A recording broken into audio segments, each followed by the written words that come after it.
ಈಗ ಮಿಂಚು ಅವರು ಕೂಡ ನಮ್ಮ ಜೊತೆ ಕನೆಕ್ಟ್ ಆಗ್ತಿದ್ದಾರೆ, ಅವ್ರ ಹತ್ರ ಕೂಡ ಮಾತಾಡೋಣ. ಅವರು ಉದ್ದೇಶಪೂರ್ವಕವಾಗಿ ಮಾಡಿದ್ರ ಅಥವಾ ಬೇರೆಯವ್ರ ಮಾತನ್ನ ಕಟ್ಕೊಂಡು ಮಾಡಿದ್ರ ಅಂತ ಕೇಳೋಣ. ಹಲೋ, ನಮಸ್ತೆ ಮಿಂಚು ಅವರೇ. ನಮಸ್ತೆ ಮೇಡಮ್. ಎಸ್, ಹೇಗಿದ್ದೀರಾ? ಈಗ ಆರಾಮಾ? ಚೆನ್ನಾಗಿದೆ. ಈಗ ಕಾಂಪ್ರಮೈಸ್ ಕೂಡ ಆಗಿದ್ದೀರಾ? ಈಗ ಎಲ್ಲಾ ಕಡೆ ಅದೇ ಸುದ್ದಿ ಆಗಿದೆ. ಒಂದು ಮಡೇನೂರ್ ಮನೋರು ನಿಮ್ಗೆ ಮೋಸ ಮಾಡಿದ್ರು ಅನ್ನೋ ಒಂದು ಸುದ್ದಿ ವೈರಲ್ ಆಗಿತ್ತು. ಈಗ ನೀವು ಕಾಂಪ್ರಮೈಸ್ ಆಗಿರೋ ಸುದ್ದಿ ಕೂಡ ಅಷ್ಟೇ ವೈರಲ್ ಆಗ್ತಿದೆ. ಆದ್ರೆ ಜನ ಅದನ್ನ ನೆಗೆಟಿವ್ ಆಗಿ ತಗೋತಿದ್ದಾರೆ. ನಾವು ಮಿಂಚೋರ್ ಪರ ನಿಂತ್ವಿ, ಮಡೇನೂರ್ ಮನೆಗೆ ಶಿಕ್ಷೆ ಆಗ್ಬೇಕು ಅಂತ ಅನ್ಕೊಂಡಿದ್ವಿ. ಆದ್ರೆ ಮಿಂಚು ಅವ್ರು ಯಾಕೆ ಕೇಸ್ನ ವಾಪಸ್ ತಗೋಬಿಟ್ರು ಅಂತ? ಮೇಡಮ್, ಕಾರಣ ಇಷ್ಟೇ, ರೀಸನ್ ಇಷ್ಟೇ. ಅವರ ಅಜ್ಜಿ ತುಂಬಾ ಸೀರಿಯಸ್ ಆಗಿದ್ರು ಒಂದು. ಇನ್ನೊಂದು ಆಕಸ್ಮಿಕ ಒಬ್ರು ಫ್ರೆಂಡ್ ಮೀಟ್ ಮಾಡಿದಾಗ ಗೊತ್ತಾಯ್ತು ಮಧ್ಯ ಎಲ್ಲ ಕೆಲವರು ಒಂದ್ ಕಡೆನೂ ಹೋಗಿ ಡಬಲ್ ಗೇಮ್ ಆಡ್ತಿದ್ದಾರೆ, ನನ್ ಕಡೆನೂ ಒಂದ್ ಡಬಲ್ ಗೇಮ್ ಆಡ್ತಿದ್ರು, ಕೆಲವ್ರು ಮಾತ್ರ. ಸೊ ಅದೆಲ್ಲ ಗೊತ್ತಾಯ್ತು. ಅದೆಲ್ಲ ಗೊತ್ತಾಗಿ ಸೊ ಆಮೇಲೆ ನಾನೇ ಸರಿ ಆಯ್ತು ಅಂತ ಅಂದ್ರೆ ಕೇಸ್ ವಾಪಸ್ ತಗೊಂಡೆ. ಅಂದ್ರೆ ಏನ್ ಗೊತ್ತಾಯ್ತು? ನೀವು ಮುಂಚೆನೆ ಮಾತಾಡ್ಕೋಬಹುದಿತ್ತಲ್ಲ. ನೀವು ಈ ತರ ಎಲ್ಲ ಕಂಪ್ಲೇಂಟ್ ಕೊಡೋದು ಮತ್ತೆ ಅವ್ರ ಸಿನಿಮಾ ರಿಲೀಸ್ ಟೈಮಲ್ಲೇ ಅದು ತೊಂದರೆ ಉಂಟಾಗಿದ್ದು ಇದೆಲ್ಲ ಮಾಡೋ ಬದಲು ಮುಂಚೆಗೆ ಇಬ್ರು ಕೂತ್ ಮಾತಾಡ್ಕೋಬಹುದಾಗಿತ್ತಲ್ಲ. ಯಾಕೆ ಕಮ್ಯುನಿಕೇಶನ್ ಗ್ಯಾಪ್ ಆಯ್ತು ನಿಮ್ಮಲ್ಲಿ? ಕೂತ್ ಮಾತಾಡಿದ್ರೆ ಇಷ್ಟು ದೊಡ್ಡ ಪ್ರಾಬ್ಲಮ್ ಆಗಲ್ಲ ಅಂತಾನೆ ನಾನು ಡೇ ಒನ್ನಿಂದ ಹೇಳ್ತಿದ್ದೀನಿ. ಕೂತ್ ಮಾತಾಡಿಲ್ಲ ಅಂದಿದ್ದಕ್ಕೆ ಇಷ್ಟು ದೊಡ್ಡ ಪ್ರಾಬ್ಲಮ್ ಆಗಿತ್ತು. ಮನು ಅವ್ರು ಬಂದು ಕುತ್ಕೊಂಡು ಮಾತಾಡ್ಲಿಲ್ಲ ಆ ಸಮಯದಲ್ಲಿ? ಇಲ್ಲ. ಓಕೆ, ನಿಮ್ಗೆ ಅವಾಗ ಎಮೋಷನಲಿ ನೀವು ಡಿಪ್ರೆಷನ್ ಕೊಟ್ಟೋಗ್ಬಿಟ್ರಿ. ಆ ಸಮಯದಲ್ಲಿ ನಿಮ್ಮ ತಲೆಯಲ್ಲಿ ಏನ್ ಓಡ್ತಿತ್ತು ಅವಾಗ? ಈ ತರ ಕಂಪ್ಲೇಂಟ್ ಕೊಡ್ಬೇಕು ಅವ್ರ ಮೇಲೆ ಆ ರೀತಿಯಾಗಿ ಓಡ್ತಿತ್ತ, ಅಥವಾ ನಿಮ್ಗೆ ಯಾರಾದ್ರೂ ಇನ್ಫ್ಲೂಯೆನ್ಸ್ ಮಾಡಿದ್ರೆ ಹಿಂಗ್ ಮಾಡು ಹಂಗ್ ಮಾಡು ಅಂತ? ಅಂತಂದ್ರೆ ಇನ್ಫ್ಲೂಯೆನ್ಸ್ ಅಂತಂದ್ರೆ ಈ ತರ ಆಗಿದ್ದ ಅನ್ಯಾಯನ ನಾನು ಕೆಲವ್ರ ಹತ್ರ ಹೇಳ್ಕೊಂಡ್ರೆ ಕೆಲವ್ರು ಕರೆಕ್ಟ್ ಆಗಿ ಸಪೋರ್ಟ್ ಮಾಡಿದ್ರು. ಇನ್ನ ಕೆಲವ್ರು ಅಲ್ಲಿ ಹೋದ್ಮೇಲೆ ಅದು ಈ ಸಂದರ್ಭದಲ್ಲಿ ಹೇಳೋದ್ ಬೇಡ ಅಂತ ಅನ್ಸುತ್ತೆ. ಬಟ್ ಅಲ್ಲಿ ಸ್ವಲ್ಪ ಬೇರೆ ಬೇರೆ ತರನೇ ಅಲ್ಲ. ನಾನು ಕೊಡಕ್ ಹೋಗಿದ್ದೆ ಅಂದ್ರೆ ಕಂಪ್ಲೇಂಟ್ ನಂಗೆ FIR ಅಂದ್ರೆ ಗೊತ್ತಿಲ್ಲ, ಕಂಪ್ಲೇಂಟ್ ಅಂದ್ರೆ ಗೊತ್ತಿಲ್ಲ. ಕಾನೂನಲ್ಲಿ ನನ್ಗೆ ಅರ್ಥನೂ ಕೂಡ ಮಾಡಿಸ್ಲಿಲ್ಲ. ಯಾವತ್ತು ನಾನು ಕಾನೂನ್ ಮೊರೆ ಹೋದವಳು ಅಲ್ಲ. ಅಲ್ಲಿ ಆಗಿದ್ದಂತ ಕೆಲವೊಂದು ಇನ್ಸಿಡೆಂಟ್ಗಳು, ಮತ್ತೆ ನಾನ್ ಏನ್ ಕಂಪ್ಲೇಂಟ್ ಕೊಟ್ಟಿದ್ದೀನಿ ಅದಕ್ಕೆ ನಾನು ಸ್ಟ್ಯಾಂಡ್ ಆಗಿ ಕರೆಕ್ಟ್ ಆಗಿ ನಿಲ್ಲೇಬೇಕಾಗಿತ್ತು. ಈ ತರ ಎಲ್ಲ ಆಗಿ ಇದಾಗಿ ಅವ್ರ ಅಜ್ಜಿಗೆ ತುಂಬಾ ಸೀರಿಯಸ್ ಆಗಿರೋದ್ರಿಂದ ಕೇಸ್ ವಾಪಸ್ ತಗೊಳ್ಳೇಬೇಕಾದ ಸಂದರ್ಭ ಬಂತು. ಎಸ್, ಈಗ ಸಿನಿಮಾ ರಿಲೀಸ್ ಆಗ್ಬೇಕಾಗಿತ್ತು ಮಡೇನೂರ್ ಮನು ಅವ್ರದ್ದು. ಆ ಸಿನಿಮಾ ರಿಲೀಸ್ ಟೈಮಲ್ಲೇ ಯಾಕೆ ಇಷ್ಟೊಂದು ಕಾಂಟ್ರವರ್ಸಿ ಆಯ್ತು ಅಂತ? ಉದ್ದೇಶ ಪೂರ್ವಕವಾಗಿ ಮಾಡಿದ್ದ ಅಥವಾ ಉದ್ದೇಶ ಇಲ್ಲದೆ ಮಾಡಿದ್ದ? ಉದ್ದೇಶ ಸಿನಿಮಾ ಅಂತ ಟಾರ್ಗೆಟ್ ಆಗೇ ಇರ್ಲಿಲ್ಲ. ಆ ಟೈಮಲ್ಲಿ ನಡೆದಿದ್ದ ಇನ್ಸಿಡೆಂಟು, ಅದು ಆ ಟೈಮಲ್ಲಿ ಕೊಟ್ಟಿದ್ ಕಂಪ್ಲೇಂಟು ಸಿಂಕ್ ಆಗೋಯ್ತು ಅಷ್ಟೇ. ಅದು ಸಿನಿಮಾಗೆ ಇದಾಯ್ತು ಅಷ್ಟೇ ಹೊರತು ಸಿನಿಮಾ ಟೈಮ್ ಇದೆ, ಸಿನಿಮಾ ಅದು ಇದು ಅಂತ ಏನಲ್ಲ. ಅದು ಆತರ ಯೋಚನೆಗಳು ಇರ್ಲಿಲ್ಲ. ಆ ಟೈಮ್ಗೆ ಅದು ಸಿಂಕ್ ಆಗೋಯ್ತು ಅಷ್ಟೇ, ಆ ಟೈಮಲ್ಲಿ ನಡೆದಿದ್ದಂತ ಇನ್ಸಿಡೆಂಟ್ಗಳು. ಸೊ ಆ ಟೈಮಲ್ಲಿ ಅಂದ್ರೆ ನಿಮ್ಗೆ ಅದು ಸಿನಿಮಾಗೆ ಹೊಡ್ತಾ ಕೊಡ್ಬೇಕು ಅನ್ನೋದು ಇಂಟೆನ್ಷನ್ ಇರ್ಲಿಲ್ಲ ನಿಮ್ಗೆ? ಇಲ್ಲ, ನನಗಿರ್ಲಿಲ್ಲ, ಯಾವುದೇ ಇಂಟೆನ್ಷನ್ ನನಗಿರ್ಲಿಲ್ಲ. ಬಟ್ ನಿಮ್ಮ ಜೊತೆಗಿರೋರು ಯಾರಾದ್ರೂ ಒಂದ್ ಸಿನಿಮಾ ರಿಲೀಸ್ ಆಗ್ತಿದೆ ಈ ಟೈಮಲ್ಲೇ ಕಂಪ್ಲೇಂಟ್ ಕೊಡು ಅಂತ ನಿಮ್ಗೆ ಯಾರಾದ್ರೂ ಇನ್ಫ್ಲೂಯೆನ್ಸ್ ಮಾಡಿದ್ರಾ?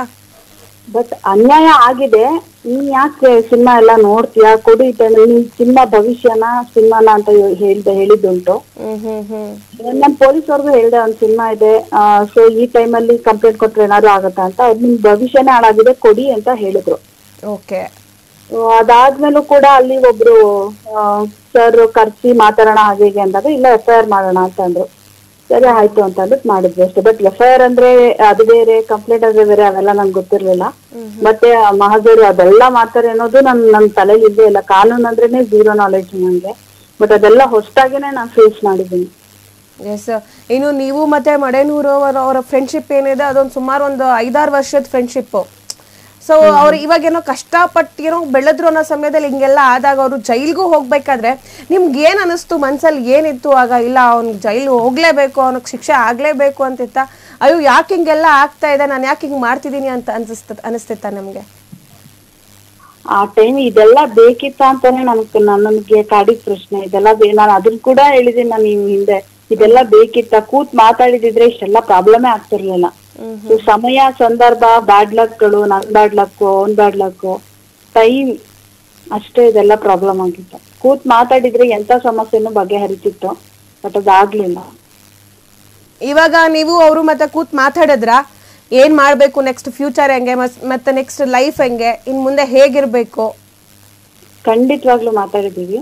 ಮತ್ತೆ ಈಗ ಏನ್ ಕಳ್ಕೊಂಡಿದೀವಿ, ಏನ್ ಡ್ಯಾಮೇಜ್ ಮಾಡ್ಕೊಂಡಿದೀವಿ, ಅದನ್ನ ಕರೆಕ್ಟ್ ಆಗಿ ರಿಕವರ್ ಮಾಡ್ಕೊಂಡು ಹೋಗ್ಬೇಕು ಅಂತ ಕೂತ್ ಮಾತಾಡಿದೀವಿ. ಎಸ್, ಇದಕ್ಕೆ ಕರ್ನಾಟಕದ ಜನರು ಕೂಡ ನಿಮ್ಗೆ ಸಪೋರ್ಟ್ ಮಾಡ್ಬೇಕು. ಯಾಕಂದ್ರೆ ಜನ ಇಲ್ದೆ ನೀವು ಕೂಡ ಇಲ್ಲ. ಖಂಡಿತವಾಗ್ಲೂ ಇಲ್ಲ ಮೇಡಮ್. ಯಾರ್ಯಾರು ಸಪೋರ್ಟ್ ಮಾಡಿದಾರೆ ಅವ್ರಿಗೆಲ್ಲ ತುಂಬಾ ತುಂಬಾ ಥ್ಯಾಂಕ್ ಯು ಸೋ ಮಚ್. ಇನ್ ಕೆಲವ್ರಿಗೆ ಏನಂತಂದ್ರೆ ಸಿಚುವೇಶನ್, ಇನ್ನೊಂದು ಪ್ರಾಬ್ಲಮ್ ನನ್ಗೆ ಏನಂದ್ರೆ, ಇರೋ ಪ್ರಾಬ್ಲಮ್ ನಾನು ನೆಟ್ಟಿಗೆ ಅರ್ಥ ಮಾಡ್ಸೋಕ್ ನನಗ್ ಬರ್ಲಿಲ್ಲ. ಸೊ ಅದು ಒಂದು ನೆಗೆಟಿವ್ ನನಗಾಯ್ತು. ಇದು ಈ ಒಂದು ಪ್ರಾಬ್ಲಮ್ಸ್ ಆಯ್ತು ಅಷ್ಟೇ. ಈಗ ಕೇಸ್ ಕೂಡ ವಾಪಸ್ ತಗೊಂಡಿದ್ದೀರಾ. ಈ ಒಂದು ಸಮಯದಲ್ಲಿ ಕೇಸ್ ವಾಪಸ್ ತಗೋಬೇಕಾದ್ರೆ ಮಡೇನೂರ್ ಮನು ಅವರು ನಿಮ್ಮ ಮಧ್ಯೆ ಏನ್ ಮಾತುಕತೆ ನಡೀತು ಕೇಸ್ ವಾಪಸ್ ತಗೊಳ್ಳೋದಕ್ಕೆ? ಸದ್ಯಕ್ಕೆ ಅವರ ಅಜ್ಜಿ ಪರಿಸ್ಥಿತಿ ತುಂಬಾ ಹದಗೆಟ್ಟಿರೋದ್ರಿಂದ ಕೇಸ್ ವಾಪಸ್ ತಗೊಂಡಿದ್ದೀನಿ. ಮತ್ತೆ ಬೇರೆ ವಿಚಾರಗಳೆಲ್ಲ ಇನ್ನ ಕೂತ್ ಮಾತಾಡ್ತೀವಿ, ಏನೇನ್ ಮಾಡ್ಬೇಕು ಹೇಗೆ ಅಂತ. ಇನ್ನು ಅದ್ಯಾವುದು ಬಗೆಹರಿದಿಲ್ಲ. ಬಟ್ ಅವ್ರ ಅಜ್ಜಿಗೆ ಹುಷಾರಿಲ್ಲ ಅನ್ನೋ ಒಂದು ಕಾರಣಕ್ಕೆ ನೀವು ಕೇಸ್ ವಾಪಸ್ ತಗೊಂಡಿದ್ದೀರಾ? ಹಾ ಹೌದು. ಹಾಗೆ ಮುಂದಿನ ಫ್ಯೂಚರ್ ಹೇಗ್ ಕಟ್ಕೋಬೇಕು ಅನ್ನೋದು, ಯಾಕಂದ್ರೆ ತುಂಬಾ ಡ್ಯಾಮೇಜ್ ಮಾಡ್ಕೊಂಡ್ಬಿಟ್ಟಿದೀವಿ. ಹೌದು, ಅದಕ್ಕೆ ನಾನು ಕೇಳಿದ್ದು. ಇವಾಗ ಫ್ಯೂಚರ್ ತುಂಬಾ ಡ್ಯಾಮೇಜ್ ಆಗೋಗ್ಬಿಟ್ಟಿದೆ. ಈಗ ಹೊರಗಡೆ ಇವಾಗ ನಿಮ್ಮ ಮಧ್ಯೆ ಇದ್ದಂತ ವಿಚಾರಗಳು ಹೊರಗಡೆ ಜನರ ತನಕ ಅದು ರೀಚ್ ಆಗಿದೆ. ಇನ್ ನೆಕ್ಸ್ಟ್ ಲೈಫ್ ಹೇಗೆ ಅಂತ, ಅದು ಹೇಗೆ ಅಂತ ಅದು ಕೂತ್ ಮಾತಾಡ್ಬೇಕು. ಅದು ಹೆಂಗ್ ಮಾಡ್ಬೇಕು, ಯಾವ ತರ ನಾವ್ ಫ್ಯೂಚರ್ ನ ಕಟ್ಕೊಂಡು ಹೋಗ್ಬೇಕು, ಅದನ್ನೆಲ್ಲ ಕೂತ್ ಮಾತಾಡಿ ಮುಂದೆ ನಿರ್ಧಾರ ತಗೊಂಡು ಮುಂದುವರಿತೀವಿ. ಓಕೆ. ಇದಕ್ಕೆ ಮಡೇನೂರ್ ಮನು ಅವರ ಫ್ಯಾಮಿಲಿ ಹೇಗೆ ರಿಯಾಕ್ಟ್ ಮಾಡ್ತಿದ್ದಾರೆ? ನಿಮ್ಮ ಮಧ್ಯೆ ಏನಾದ್ರೂ ಜಗಳಗಳಾಗ್ತಿದ್ಯಾ ಅಥವಾ ಹೇಗೆ? ಅವ್ರ ಫ್ಯಾಮಿಲಿ ಹೇಗೆ ರಿಯಾಕ್ಟ್ ಮಾಡ್ತಿದ್ದಾರೆ? ಇಲ್ಲ, ಜಗಳ ಯಾವುದೇ ರೀತಿ ಜಗಳ ಆಗ್ತಿಲ್ಲ. ಸೊ ಕೂತ್ ಮಾತಾಡಿರೋದಕ್ಕೆ ಒಂದಿಷ್ಟು ಬಗೆಹರಿದು ಕೇಸ್ ವಾಪಸ್ ತಗೊಂಡಿರೋದು. ಓಕೆ. ಎಸ್, ಇಬ್ರು ಚೆನ್ನಾಗಿರಿ. ನಾನು ನಿಮ್ಮಿಬ್ಬರನ್ನು ಕೂಡ ನೋಡಿದ್ದೀನಿ. ತುಂಬಾ ಚೆನ್ನಾಗಿದ್ದಂತಹ ಫ್ರೆಂಡ್ಸ್ಗಳು ನೀವು. ಬಟ್ ನಿಮ್ಮ ಮಧ್ಯೆ ಹೀಗಾಗಿದ್ದು ಎಲ್ರಿಗೂ ಕೂಡ ಬೇಜಾರಾಗಿದೆ. ಇನ್ನು ರಾಜ್ಯದ ಜನರು ಕೂಡ ಅವರು ಅನ್ಕೊಂಡಿದ್ದಾರೆ, ಸುಮ್ಮನೆ ಮನೇಲಿ ಇದ್ದಿದ್ದ ವಿಚಾರನ ಬೀದಿಗೆ ತಗೊಂಡ್ ಬಂದ್ಬಿಟ್ರಲ್ಲ ಅಂತ. ಹಾಗನ್ಸಿದೆ ಅಲ್ವಾ? ಏನ್ ಹೇಳ್ತೀರಾ ನೀವು?